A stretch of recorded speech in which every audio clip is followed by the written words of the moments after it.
Are you your child's first bully?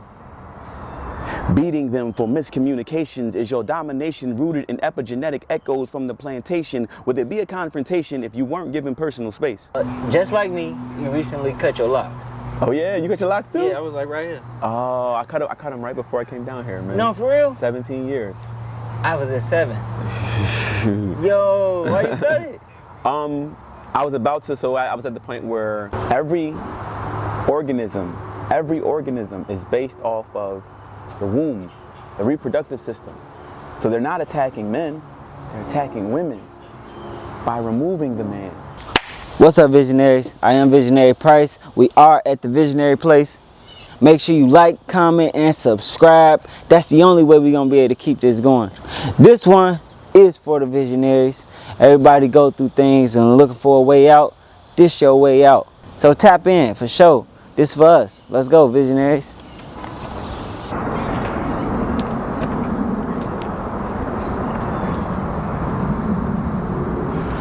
Do you know your child's love language? Are your praises louder than your punishment's anguish? Could you learn a language filled with gibberish while submitting to house servitude that seems slavery-ish while operating in a vessel surging with hormones you don't understand fully? Are you your child's first bully? Beating them for miscommunications is your domination rooted in epigenetic echoes from the plantation. Would there be a confrontation if you weren't given personal space? Have you ever had a personal taste from someone who isn't your father or mother physically disciplining you? Have you ever, by your own family, been ridiculed? When your protectors become defectors and divide your psyche into sectors, lectured into believing that a clean room and good grades are all that give you attention and praise? Have you ever lived in a game of charades? Can your child be honest with you without fear being present? Do you have a tenant or an adolescent?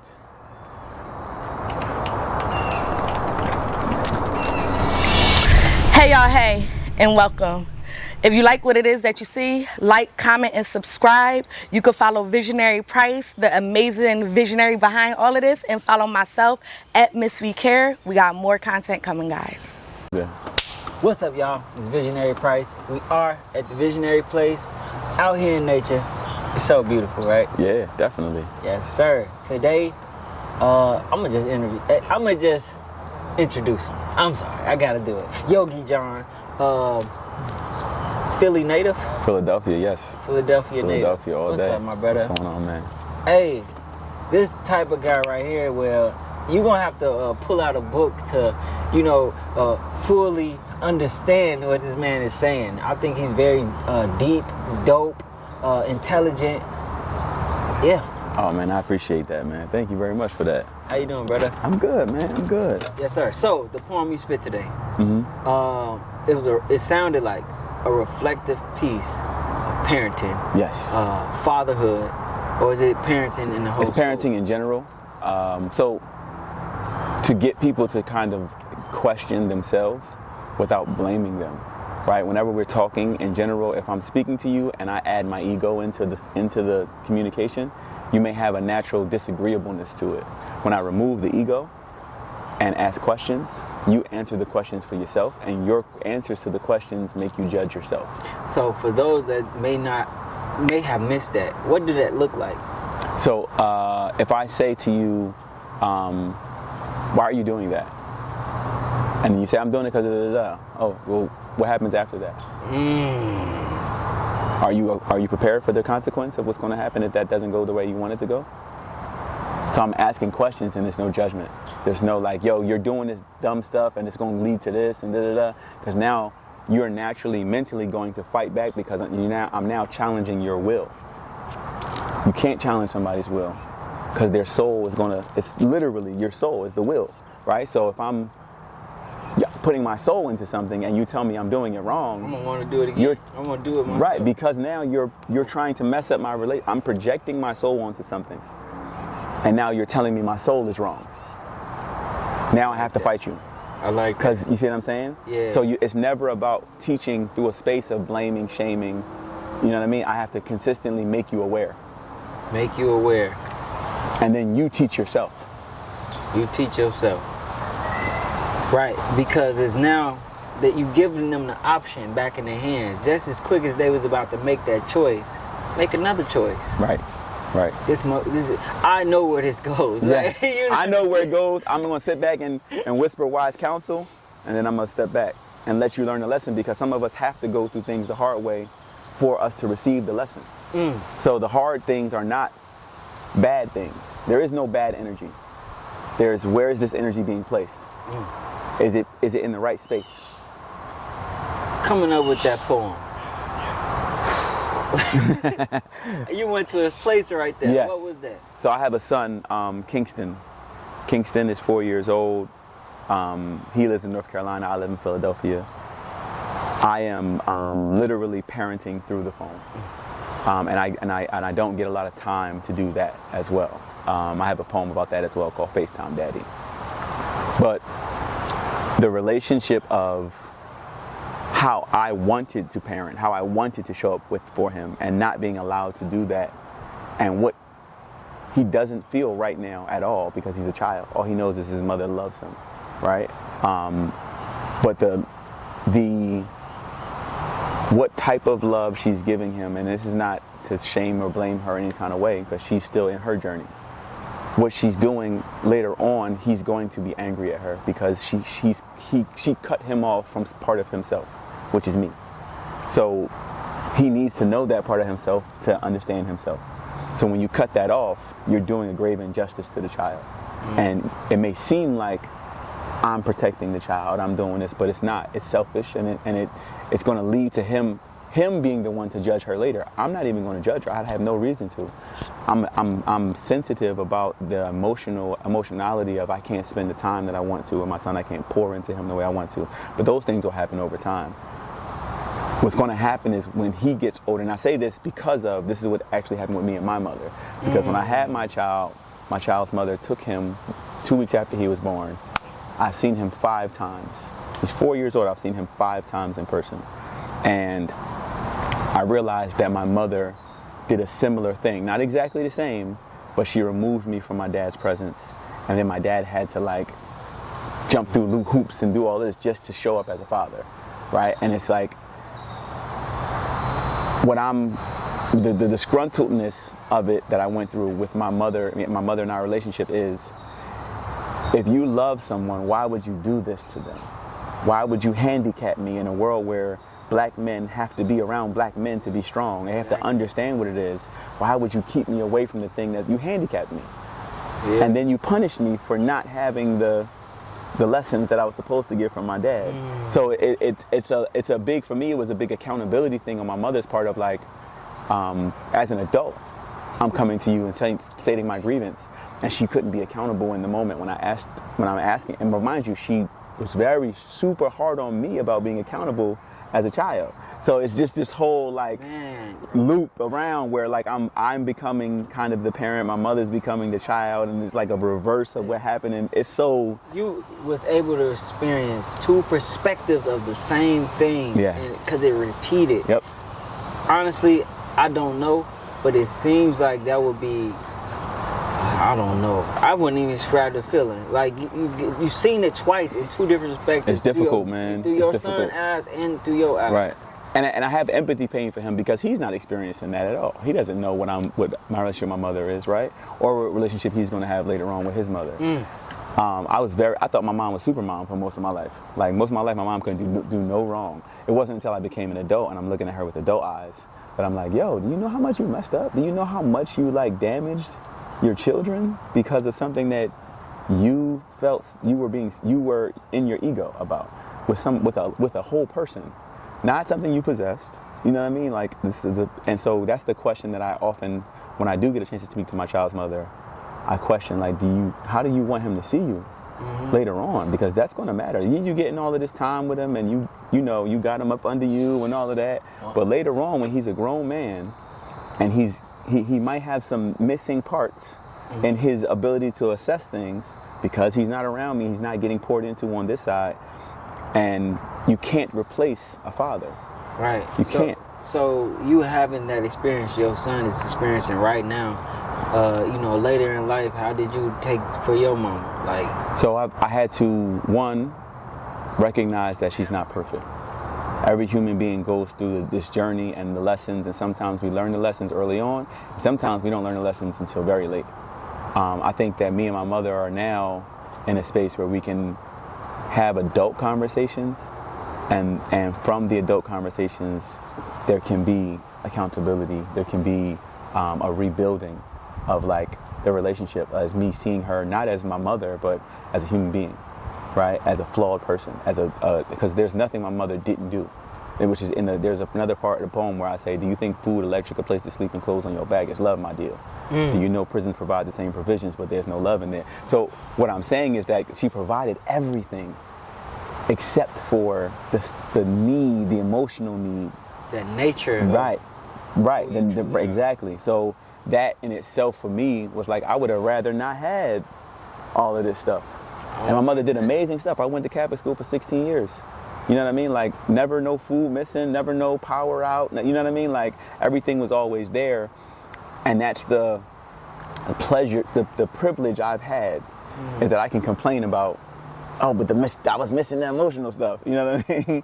But so I'm about to compare your story, right? It's kind of deep.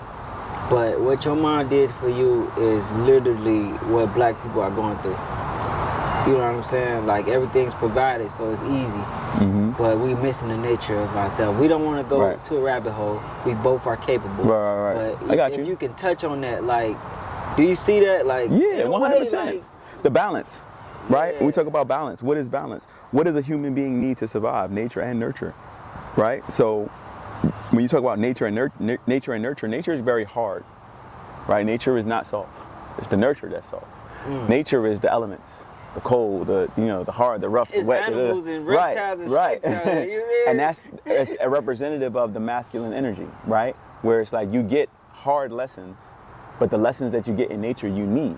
You need the lessons of your father because they prepare you for the rest of life. But you also need the softness of your mother, that nurturing, to give you this internal ability to soften and have this free-flowing back and forth balance, right? Because you need these two things. If you don't have these two things, you don't want to be too feminine, because then you become a victim where everybody's taking advantage of you. You don't want to be too masculine because you become a victimizer, where you're now taking advantage of everybody because you don't have no heart, you don't have no empathy, you don't have no sympathy. So these are the balance of having that in between, and us not understanding when they attacked our people, they attacked the home first. They attacked the home. Father out the home, right? It's gonna make it easier to attack the woman because she's not even that. It's the other way around. Every organism is based off of the womb, the reproductive system. So they're not attacking men, they're attacking women by removing the man. So it's a very psychological thing where you can get a woman to get rid of her defense mechanism. Imagine if roses started cutting off their own thorns. Everybody just pick at the flower. Pick at the flower all day. Oh, damn, I ain't got no, I can just snatch it now. It's easy. And that's what's happening to the women. The women are now defenseless.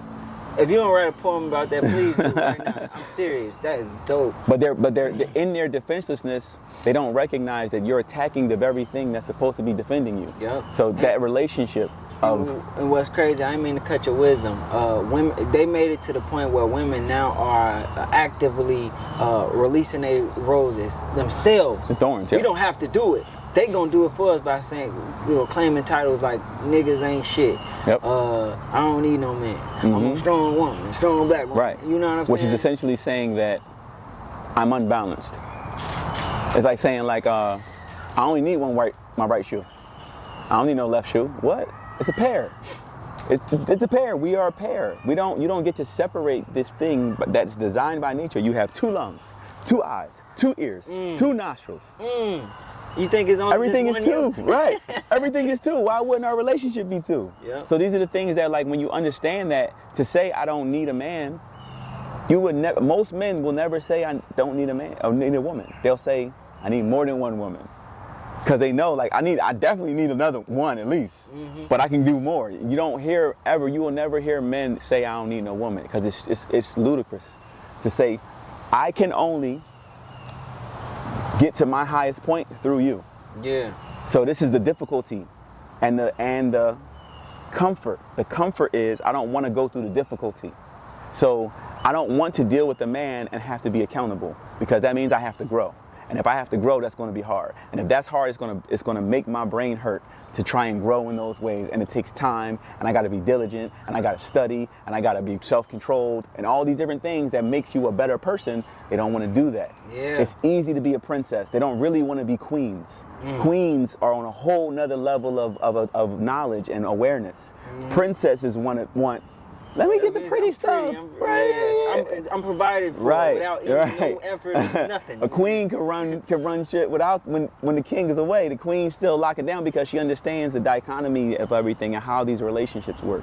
It is always we are in a dual system in everything. Everything is dual, it's duality. So when you say I don't want this half, you're saying I no longer want to exist. It's suicide. But this is where we're having this.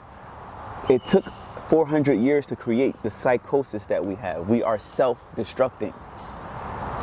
Simple as that. I love that. Real quick, so we didn't even get into your background, right? Yeah. We talked about the poem and what happened with the situation you was in. You didn't really talk about your father. Did you come to know him? So my father and I have actually. My father went through the court systems. He did all the battles. He ended up getting every other weekend. So I would see my father every other weekend. So basically 4 days a month, I got to spend with my father. In those 4 days, my father was also a hardworking person, and he also had his issues with how he dealt with the situation. It affected him deeply psychologically. He was never able to really recover from having his 2 children taken away from him. And what he did was he threw himself into work like most men do. When a lot of men who are depressed, depression shows up as different things. Most men who are in depression don't even realize they're in depression because they think that working hard is not depression, where you're like, I'm going to work. I'm just going to keep going to work. I'm just going to keep my mind off of the stuff I don't want to think about, and I'm going to go do something. And it's like, that's not healthy. And my father was very unhealthy in that space but at the same time, I gained a lot from it because my father is a carpenter. My grandfather was a carpenter. I'm a carpenter. I'm a 3rd generation carpenter. And I got to work with my dad side by side from 10 years old up until he had a stroke 2 years ago. So I've been able to get an experience that most people don't get, to be able to work side by side with your father and gain these skills and gain this understanding. Mind you, it didn't feel good at all. I hated them sometimes, right. You know what I'm saying? Go give me the tool. It ain't here, Pop. I told you to go to the. So there's all of that, but then there's the aspect of when I look back at it, I was at his side. I was at his side learning a craft, and he was able to give me this craft that I now can share with other people. When people are like, I was working on some lady's house in Philly, and the lady said, "Oh, you're really good with that." And I was like, yeah, because I also went back and went to take some classes to brush up on, So she's like, oh, you're really good at that. And I'm like, oh, no, I went to school. I had to study. She's like, nah, it's in your blood. And I'm like, what? She's like, no, it's in your blood. I'm like, what do you mean? She's like, I grew up in the neighborhood where your father grew up. Your grandfather and my father were friends. They were the neighborhood carpenters. We watched your grandfather build a whole extra floor on his house. And just imagine you see somebody put a whole nother floor on their house and you watching the process of that. This brother different. Right. And it's just so I had never heard that story about my grandfather. So here it is, a stranger telling me about my blood, about my genes, and why I express the way I express. And I'm just like, wow. And that's the other part about us not having these connections with family, is we lose our history.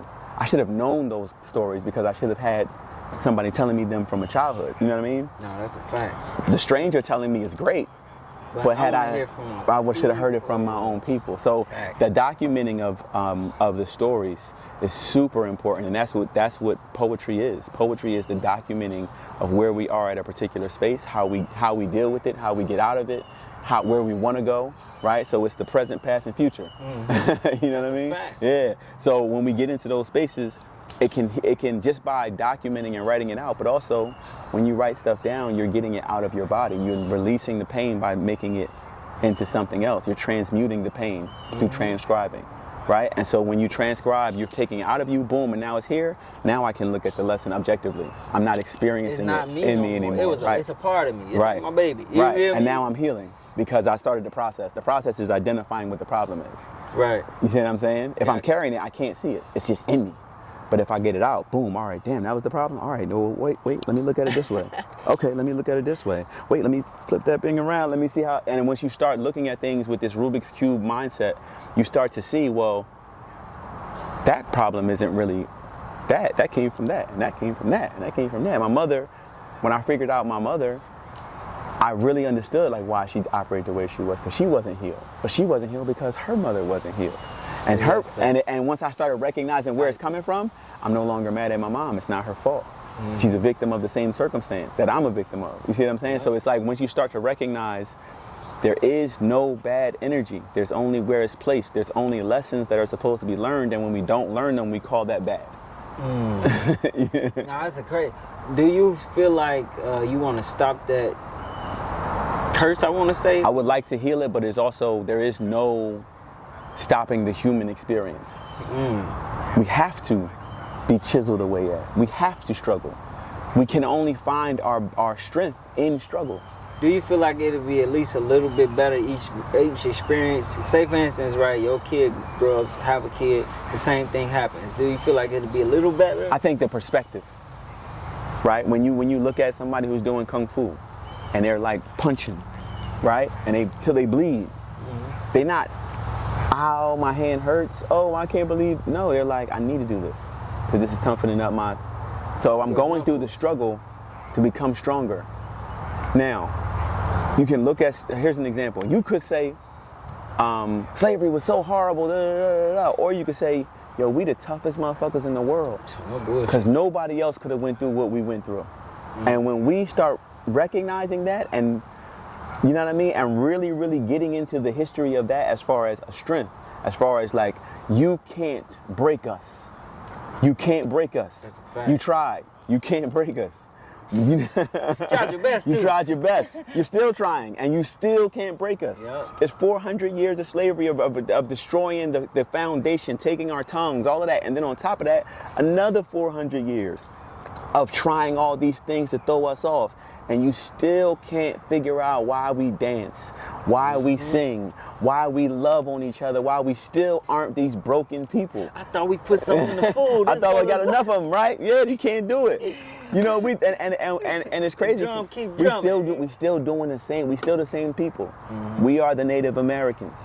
We were smoking the peace pipe when you got here. We still smoking the peace pipe. We still standing. We was standing around in corners and telling stories. We still standing on the corner and telling stories. It's we still operate in the same spaces. When you put your feet in the ground, you send a shock through your soul, up through your nervous system. This is why we dance, because that shock is bringing life, bringing the electric through your whole body. So dancing is a whole different type of health that we don't even acknowledge. You see what I'm saying? Hey, real quick before we go there. So I was actually at the spiritual store. They had an African drum I've been thinking about getting. Get it? What does it do? So you are sound. We are sound and light. Energy is motion. Energy it's all motion. So this electricity moving is what we call soul. So the tapping, the dancing of the feet. It all causes the electricity to flow through you. Sound, specifically, sound is tones. Tones are what you are. Everything is vibrating. So you are amalgamation of different tones. Specifically, the chakras. The hum, yum, kare, lam, ram, sam, these are the chakras. I never heard of the sound of chakras. I know chakras exist, and I know the colors. So the colors are sound. So when you see piano keys, you're also seeing the rainbow, because it's all one and the same. And that's all within us. That's all within us. We are, what we call spirit is called the light body. It's energy at different frequencies. This is what we call the chakras. And this is what in the Bible they call Jacob's ladder. I heard of that. It's the chakras. It's the spine. What do you do to balance those chakras? So I'm a practitioner of yoga, a practitioner of meditation. Yoga essentially is 8 different things. I didn't know that. I thought it was just... Right. Most people don't, right? So when you get into yoga is yoke, unite. The yin and yang. It's similar, yes. But yoke, unite is basically saying, what is an egg? An egg has 3 parts to it. The center, which is the yolk, the white, and the shell. In the same way, we are the same way. We have a soul, a body, and a spirit. So the spirit is outside of us, but also inside of us. So the spirit, this electromagnetic field, in scientific terms. Electromagnetic field that floats outside of us, within 3 feet of us. So right now, by sitting next to me, we are within each other's spirit, right? But also the electricity that's traveling, or the breath in yoga that's traveling, is also the spirit. And actually, spirit means to breathe in Latin. That's dope. That's right. Deep, So when you start to understand this relationship and understanding that, okay, well, everything is motion, everything is sound, everything is light. Light and sound are the same things. So when you can correlate that and start to see why do we do sound bowls? Sound bowls clear the energy and bring it back to a frequency that it's supposed to be at, so that you can be in tune. So when you say energy, is it energy in the room, energy around you, Energy is everywhere. Whatever can pick up that sound? When we say the word God or universe or however you want to define energy. It's energy. I already knew that. So energy is everywhere. God is omnipresent. Everything is God. This is why there is no such thing as bad. Because to say something is bad means you're not pulling the lesson from it. And I'm not talking about like the nice lessons. Even the harshest lessons are still good once you pass through the experience. Most of us get stuck in the experience and keep reliving it, and that's where things become bad, because now the experience is becoming poison to us. We're mostly water. Everything is supposed to pass through us, and we're supposed to learn through each thing and keep going. So when you understand that in yoga, it's uniting the mind, the body, and the spirit. Through just stretching? Through the asana. Breath, stretch? Yes, so the asana is the poses. That's the one that most people think is yoga. I'm doing this pose, warrior 1, warrior 2, all of those things, right? But then you also have pranayama, which is the breath practices. So there's different techniques of how to breathe. Most of us don't know how to breathe. When they say take a deep breath, people will be like this, and they fill up their chest. Your lungs are shaped like this. Your chest is the smallest part of your lungs. You should be breathing from the gut, from the belly. Diaphragm. From the diaphragm, right. So simple things like that, when you understand how to breathe, then there's rhythms to breathing that actually activate muscles and parts of the mind. So that's where you get into the meditation practices and the pranayama, where you start to like understand like, oh, this is a machine and I have all these different ways of operating the machine. So the correlation is like out of this world when you start to understand it, because this is where you see people randomly like stop and start doing yoga somewhere because they understand, oh, I'm out of tune. Let me get myself right, because they understand like my alignment in my spine is also my alignment in my chakras. My breathing in my body is also the fluidity in my brain. So these things, the true health is knowledge of self. I know how my system works. Not just one system, not just the 13 systems in the physical body, but I also know the energetic systems in my spirit body, in my light body. And then from there, what's the systems in my mind? And do I understand how they all have balance as well? So these are the things that when you understand, when you say me, myself, and I, there's a science and a math to each one of these things. And when you truly like get grasping on it, you start to spend a lot of time by yourself. You start to be able to like not be angry and stuff like that, because you're too busy catching the lessons to be angry at them. That was a hard lesson. Yeah. You look at it like a workout. You know how you do a workout and you be like, ooh, that workout was, I'm sore, but it feels good. Yeah. That's what we got to get to as a people, because we have been put in a pressure cooker and we've created this super, melanated being. We now have the ability to affect the rest of the world very fast. When you think about TikTok, when you think about how these dances go from the hood corner to all the worldwide in seconds, this is the power that we have, that we don't even recognize, that this power of communication. You talking about the power of social media, or is it communication? Communication. Because plenty of people do dances. Yeah. Do they all go viral? No. No, it'd be the ones from the hood kids the little hood kids that be making them dances, that be like, yo, how did that jump? And everybody is following. And this is where we don't recognize that we're the gods. We are the gods. We just don't know it. It's like, yo, they convinced Superman to be Clark Kent. You know what I mean? Hey, So, this brother is deep, and I can go there with you. You know Yeah. what I'm saying? But I want to stay at the surface right now. You know what I'm Gotcha. saying? It's gonna be times when you come back visionary. Yeah, I'm gonna come back. We gonna Yeah. have these conversations. So, you know, and do the time. So I do want to get straight to it. You never really talked about like how you came into the poetry space. so my father is a carpenter, my mother is a poet. My mother gave me the gift of discipline with writing early on. So all of my punishments as a child came with read a book and write a book report. So every punishment, go in the house, you can't do nothing, read the book, write a book report. So I've written and read a lot because I was not a very well-behaved child for a long time. And the foundation of that was always there because of I did it so much. I didn't like it for a long time though because of the experience. And when I came into a space where I didn't feel like I could express myself, I rapped for a long time. So I was happy about rap. Rap was like my boys, we out here, the studio, the ciphers, the beats, all of that. It's a testosterone thing. Yeah. That we, you know what I mean, that men get into. I fell into that too. Right. I love rap. I'm actually a rapper. Yeah, right. Yeah. So when we get into that, and then I started to recognize to be a good rapper, I got to stop talking sense.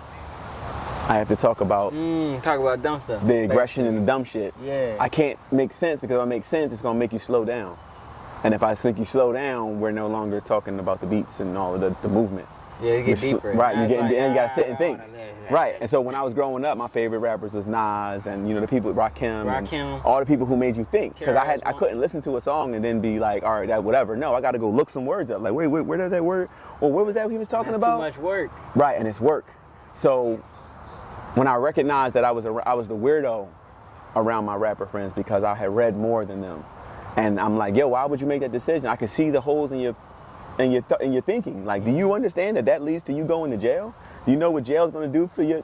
Even if you get out, the experience is still going to be with you. Even the impact of actually speaking something like that. Onto yourself. Right. So there's a lot of that. So as a thinking person, it's very hard to be around people who aren't thinking.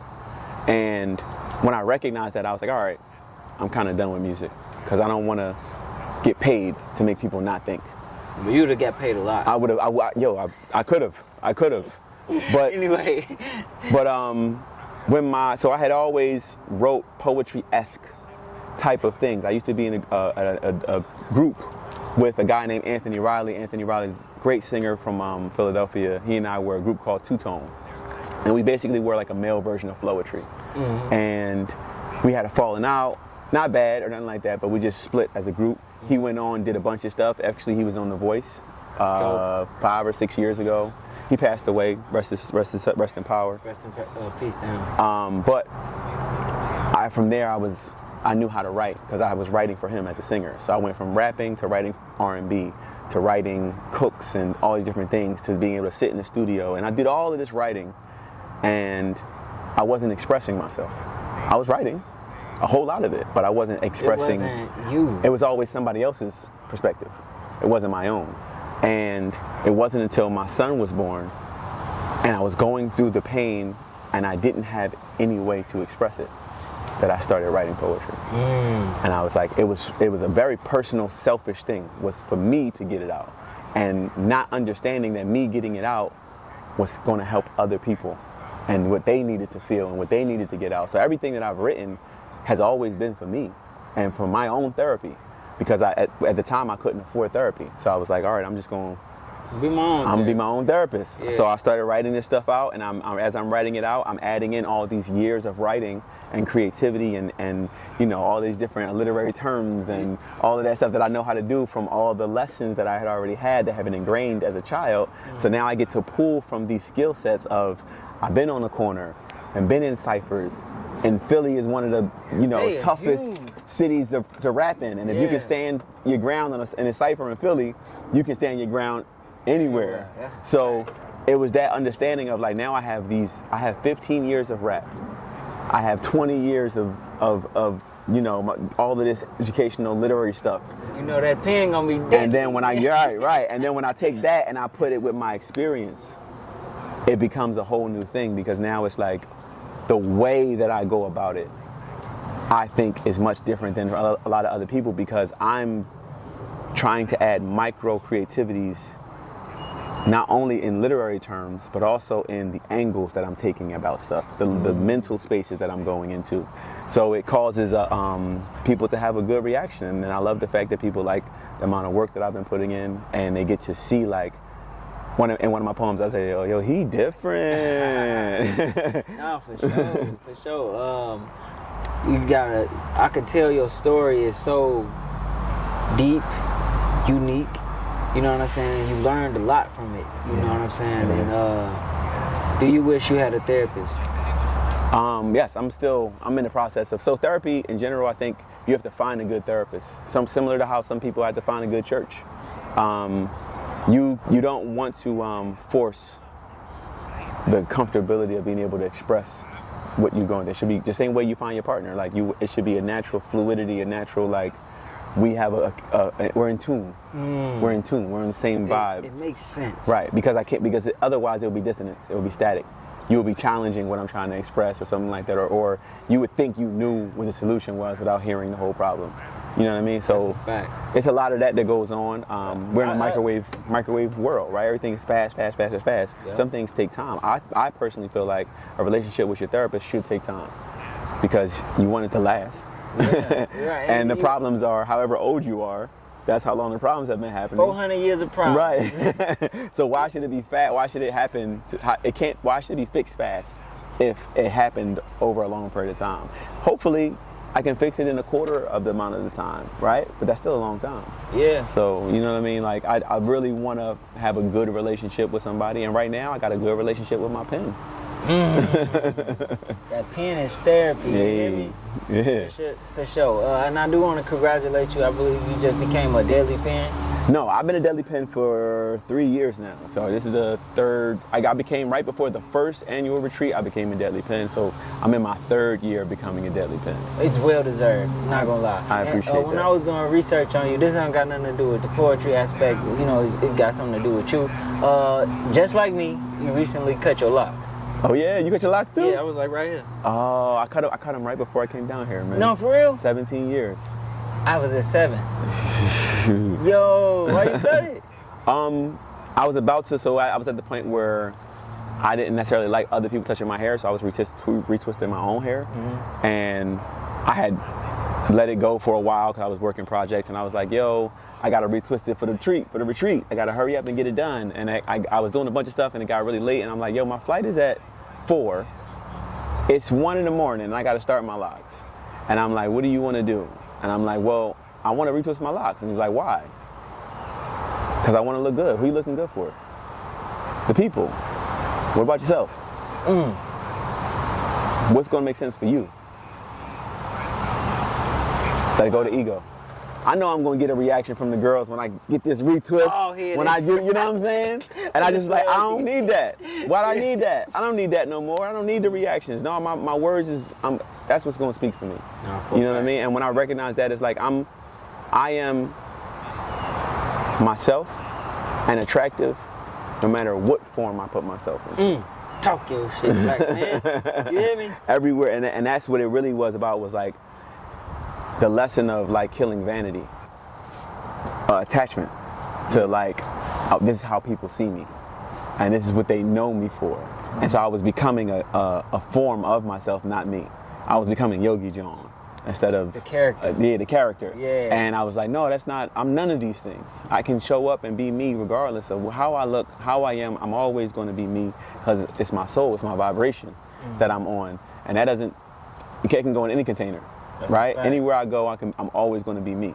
So in that moment, I was like, yo, cut it off and deal with the response. He's going to be a response. Because the response is, oh, why didn't you do that? Or what? You don't even look the same. And it's like, I'm still me. Yeah. I'm still here. Yeah, even people see me now. I cut my hair probably in March. I don't want to timestamp this, but I cut mine like 6 months ago. And people still be like, what happened to your hair gone? Like, Right, for real. right. Like, it's a surprise even after all this time. So, But you've also been the doing hair that is- for a while. But the power of hair, you know, that's really our antennas. That's why I want to grow my hair back. Yes, that's what it was your hair holds all the experience. So if the experience is heavy, your hair is going to be heavy. So I had to cut it to let go of the heaviness of going through the process of healing. It was heavy for me to heal. When you was cutting your hair, because I know for me, was you rethinking all the things you went through through that 17 years? Like when I heard when people pass away, they flash through. It was like that when I was cutting my hair for real. Yeah, because Like, it's directly connected to your brain, man. It's the nervous system. So, you know what I mean? Like just cutting it off, I was already like, yo, I remember when I first got it done. I remember when I first, got to a certain length and all of that. Yep. So Me too. Yeah. When I first got to like my hair being shakeable, I used to shake my hair. Yeah. I got a migraine doing that before. My head was fucking hurting. I'm like, gee, I need to stop trying to shake my locks. About to give yourself CTE. Facts. But Yogi Jawn, man, I appreciate you for real. You got you. so much knowledge. I enjoy having conversations like this because you pouring into me as well as I'm pouring into you. Well, definitely. And you teaching me stuff. I'm like a book. I love reading. I love learning. You know what I'm saying? Always evolving. Yes, 100%. It's always about the growth. It's always about the expansion. Expand. Just keep going in and expanding. You should always be expanding because that's the whole point. Nature expands. God expands. The universe is still growing. Come on, man. You know what I'm saying? Talk, my boy. All right, y'all. So, appreciate you. Thank you. Let me wrap this up. Make sure y'all follow this man. Where can they follow you at? You can follow me on IG at Yogi Jawn, YOGIJAWN. I also have an open mic in Philly if you want to come out called That Poetry Jawn, which I host with the lovely lady Siren. And a ticketed show called Pour Your Art Out. Those are every third Friday and every third Saturday. And I'm a part of Sankofa Collective, which is we have a Sunday morning podcast called Self-Care Sundays, in which we do kind of like a reset for the week. So, and we also talk poetry and we talk current events and a bunch of other stuff. So come check it out. Tap in. Tap in. It's Visionary's Price. We're at the Visionary Place. We in nature. Nature is beautiful. All the Make time. sure y'all like, comment, and subscribe. Tell them. Like, comment, and subscribe. Like, comment, and subscribe. Tapping out. Appreciate y'all. Peace.